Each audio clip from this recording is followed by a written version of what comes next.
mentioned, we were talking about Clemson being a really good defense, Miami probably being the next best defense you guys have seen, but he said they're quite different schematically. I mean, is there any insight you give us without, sharing your plan, I guess?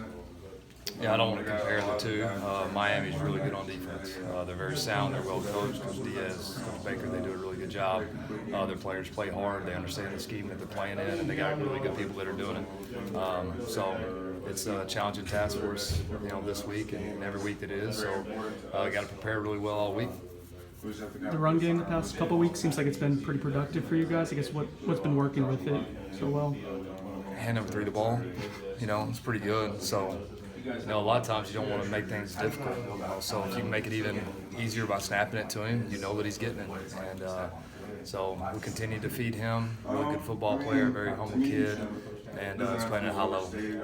Cam's willingness and ability to throw the ball out of the Wildcat formation, how does that kind of unlock what you're able to do in that formation? Yeah, and we'll keep expanding that. I mean, he throws the ball extremely well, and we've seen it since I got here in January. He kind of messes around before practice. He can make any throw that he wants to make, and he's accurate with the football, and he makes good decisions. So he's played the position, and that's why you trust him being back there. So yeah, it definitely adds a different dynamic. You mentioned the decisions. He seemed like he may be able to be run read option too. At least he did that in high school. I guess what does he bring to the table in that regard, and how does that help you guys out? Yeah, I mean, he can really do anything that you'd ask a normal quarterback to do. I mean, he can make throws. You don't want to sit there and put him in a ton of drop back situations, but he can make the throws. He can read different second level defenders, and he can read for the run read situations up front, outside zone, inside zone. So yeah, he's pretty capable of doing it all. 3 offensive linemen made their first starts of the season, 2 I think first career starts against. How impressed were you them going to, especially against a team that had 2 pretty good defensive ends? Yeah, they played well. Coach Clement's done a great job preparing those guys, and what we were wanting, and we talked about it before, is guys that are hungry, the guys that are passionate about playing hard, and those guys have had a good week of practice, and they earned the right to go out there and go to work. And so Coach Clement's monitoring them throughout the game. They're continuing to play well, and those guys need to continue to get better. How much of the timing of deploying Cam in that formation was just the matchup against Syracuse, but also maybe make Miami, put some stress on them having to plan for that? No thought about Miami at all. I mean, it was, hey, we're trying to get 1-0 every single week. We can't think ahead at all. We had toyed with it a little bit, and those guys were a heavy box, man-free team, and just trying to figure out ways to make first downs and touchdowns. Going back and looking at film, how do you think Alex performed? What did he do well on Saturday? He made good decisions. The thing about Alex and what you see from him is he moves the football. He keeps drives alive. He had a couple scrambles where he could have had a sack there, makes a guy miss, picks up a first down. He does a good job of getting us in the right play most of the time. We're trying to work with tempo, but he makes sure guys are lined up, and he gives just a different little spark, different energy. And I think the players trust him being out there on the field. I was pleased with the way he played. What's the favorite rivalry that you've been a part of? I don't know. I'd probably have to go back to high school. I've had some really good ones in college, but when you're 17 years old, you think it's the biggest thing in the world to you. But this is a huge one. It's my first time being a part of it, and I can feel that it's different this week. And within this state, it's a big-time deal. So I'm excited to be a part of it and watch our guys play. Who was the high school that your biggest Brownwood rival? Lions. Did you beat them? We did. Okay, good, man. It felt good. We got DJ Matthews here too. We just keep doing that. Good. I got Jordan Young to get him involved. I guess what has he been doing to put himself in position and then to go ahead and get that catch? I guess how big can that be for him going forward? It was a huge catch because the ball's a little bit underthrown.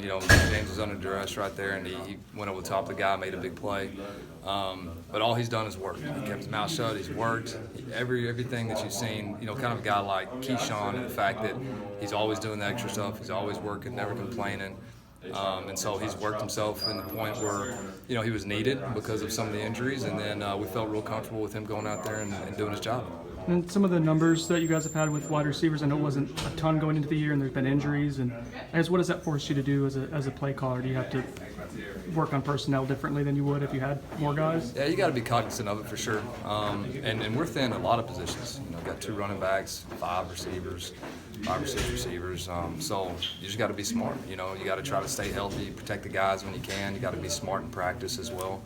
and get those guys to the game. And then obviously, you know, being in 12 personnel, 11 personnel, and then we can still get in 10 as well. But you got to be smart. I apologize if I asked about him already, but Baselli, how did he do in his first start? Baselli played well. He is what we knew he was. You know, he gets the guys in the right calls up front. His tempo is really good, and then he really didn't make any MAs, any bad mistakes. So those are the things that we wanted to get accomplished with him. I thought he did a great job. How much better is he now than he was when you guys first got a hold of him? I don't know when we first got a hold of him. Well, he was well, good here point. in the program prior to Sure, I I was meant, well, yeah, and here. then he came back, I guess, this spring maybe, or last fall? He's a lot better.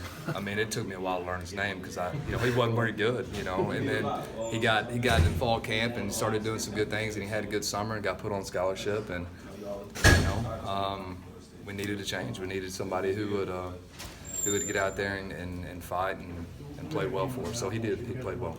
How did Darius Washington progress from game 1 to game 2? A lot better, and it wasn't as wide-eyed for him being out there. He was ready, he was prepared. He's in the office last night at 9 o'clock watching tape.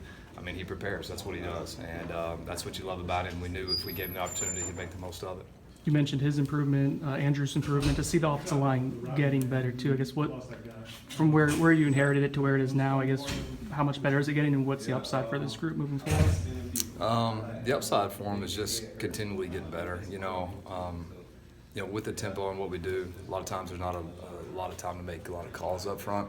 But Baselli in there, he's really smart. He gets the guys the calls quickly, and then I think those guys right now, they got a pretty good cohesion between them as far as wanting to play hard and wanting to play hard for our running backs and for the rest of the teammates, because they want to be really good on offense. We want to win football games. And so those guys understand for us to do that, they need to play well, and they're taking a lot of pride in it. It's not really surprising, but I mean, y'all have had pretty staggering home road splits this year. Just, I mean, obviously home field always important, maybe even more so in a rivalry game. Yeah, and it's always important late in the year as well. You know, teams battle through injuries, the grind of the season, all of that, starts to play a role whether you want it to or not. So anytime you can get a home game late in the year, especially against a team that, was really good, you got to use that to your advantage.